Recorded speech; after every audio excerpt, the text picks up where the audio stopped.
Ce que les médias de masse ne disent pas, ce que les médias de masse ne disent pas.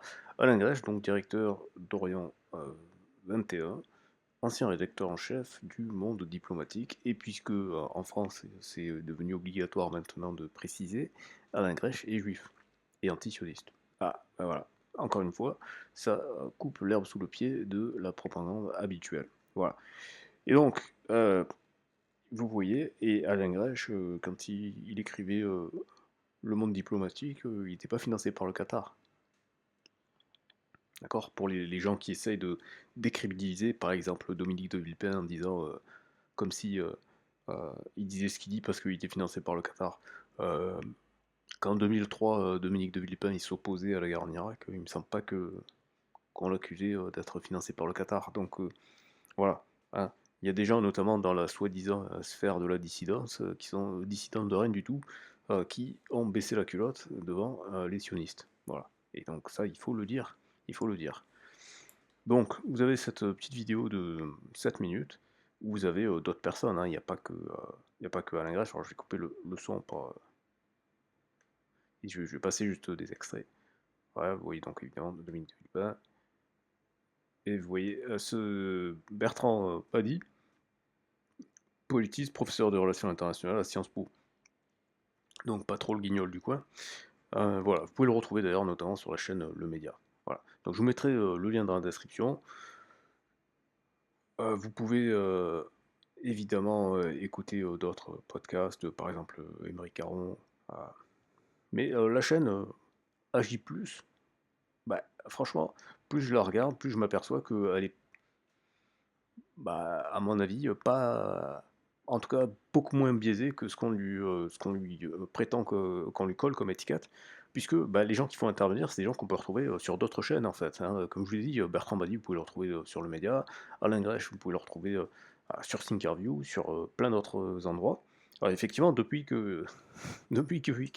dit, enfin depuis que le 7 octobre est arrivé, il est beaucoup moins invité, mais son discours, en fait, il n'a pas changé. Il avait le même discours avant le 7 octobre, hein, je vous ai rappelé, hein, je ne sais plus dans quelle vidéo, ou les gens qui suivent l'administrateur, que, eh bien, il avait déjà publié en 2009, 1947-2009, toutes les résolutions qu'Israël n'a pas respectées. Voilà, donc c'est pas un problème nouveau. Et donc les gens qui croient que je fais un acharnement par rapport à ce conflit-là, ben justement, le titre du Monde diplomatique l'explique très bien. 1947-2009, toutes les résolutions qui n'ont pas été respectées. 2024, ça n'a rien changé. C'est même pire, la situation s'est aggravée puisque Israël a attaqué les casques bleus malgré les demandes du président français, d'autres présidents européens et même des États-Unis. Bon, les États-Unis, sachant que, en fait, hein, si vous avez vu la vidéo sur Norman Solomon, sinon, si vous ne l'avez pas vu, allez la voir. En fait, les États-Unis, ils disent blanc, mais en fait, ils font noir. Ou l'inverse. Vous comprenez que c'est pas une question de couleur, c'est une question qu'ils disent une chose et ils font le contraire. C'est ça le truc qu'il faut retenir. C'est-à-dire qu'on est littéralement dans 1984. Et en ce sens, c'est une insulte à votre intelligence. Donc ne sombrez pas, ne vous laissez pas avoir par les gens qui veulent vous faire croire que c'est comme si, le 11 septembre, ça n'a rien à voir. Et d'ailleurs, c'est ce que explique très bien aussi Norman Solomon, justement, dans la vidéo dont je vous avais partagé. Donc il est extrêmement important. Et je renvoie également vers Gabor Maté, d'ailleurs je pense que je vais traduire la suite de la vidéo de Gabor Maté, euh, parce que là c'est encore plus clair. Gabor Maté, hein, je rappelle hein, pour ceux qui ne l'avaient pas vu, puisque la vidéo elle n'a pas fait beaucoup de vues, allez la voir, Gabor Maté, c'est un survivant de l'Holocauste. Donc là c'est, je veux dire, on est au niveau absolu de la destruction totale de toute la propagande qu'on vous ait faite.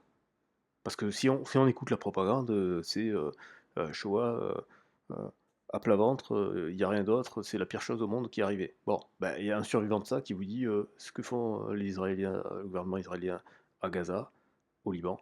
C'est la même chose. Ah, là, il y a plus de contre-arguments, là. Là, on peut plus vous dire vous êtes anti je sais pas quoi. Non. Le mec, c'est un survivant de ce qui est décrété comme étant la pire horreur possible et imaginable. Et il vous dit, non mais en fait les gars, des pires horreurs comme ça, les empires coloniaux, ils en ont fait plein. Et là, il se trouve que maintenant, bah, c'est le tour des sionistes de le faire. Donc voilà, ça remet les pendules à l'heure. Voilà, c'est tout pour cette vidéo. Abonnez-vous. Comme d'habitude, vous avez le lien dans la description pour rejoindre mes contacts pour qu'on puisse justement voir comment est-ce qu'on peut mettre en place des solutions pour sortir de ce chaos. Alors les gens qui croient que j'encourage à la fuite, j'encourage pas à la fuite. Je dis simplement que malheureusement, je ne vois pas à l'heure actuelle. euh, J'avais eu une micro lueur d'espoir en me disant Macron il commence à ouvrir sa gueule et peut-être qu'il va aller jusqu'au bout. Parce que je misais sur le fait que Macron est très a un ego surdimensionné, bon, comme tous les gens qui sont dirigeants, mais lui, il est particulièrement, il a envie, il a ce, voilà, on sent qu'il a vraiment l'envie d'avoir une stature internationale. On l'avait vu déjà au début de la guerre en Ukraine, hein, il avait essayé de discuter avec Vladimir Poutine, bon, il s'était fait humilier, mais il avait essayé d'acquérir une certaine crédibilité, sachant que c'est probablement le président qui a eu la plus mauvaise cote de popularité de toute la Ve République, donc il essaye de redorer son blason, d'acquérir une certaine légitimité. Et le fait de s'élever, de dire non, stop à Netanyahou, je me dis peut-être que il se dit que ça peut lui, lui accorder cette stature qu'il voudrait. Alors j'ai pas l'impression malheureusement que les autres dirigeants européens se sont engouffrés dans la brèche en fait. Il y a deux, trois, je crois qu'il y a l'Irlande et l'Italie qui ont un petit peu ouvert leur gueule, mais c'est tout. J'ai pas l'impression qu'il y ait une volonté réelle de mettre un réel stop sur le terrain, de faire une coalition pour dire stop, c'est la fin de la partie. S'ils faisaient ça, ça pourrait pacifier la situation, et là je vous dirais, ouais, finalement, la France même, ce serait le contraire, parce que ça pourrait créer un élan positif pour la France, etc. Donc d'un côté, j'ai envie de croire à ça, mais d'un autre côté, les faits me montrent que bah, c'est pas du tout le cas, puisque quand il dit ouais, il faut arrêter, l'autre il le fait derrière et il n'y a rien qui change. Et c'est même pire que ça, parce que c'est pire que ce qu'il avait rien dit, parce que là il a dit non, stop, il faut arrêter, et l'autre il le fait quand même. Donc voilà. Donc ça pour vous dire que penser à aller migrer dans une situation, une région du monde où il n'y a pas de conflit et où personne va vouloir faire des conflits, puisque c'est une région que les gens ils viennent pour se relaxer, se détendre, etc., etc. Ça peut être une idée, il me semble, pertinente. Voilà. Enfin, je vous laisse me dire ce que vous en pensez, et je vous dis à très bientôt pour une prochaine vidéo.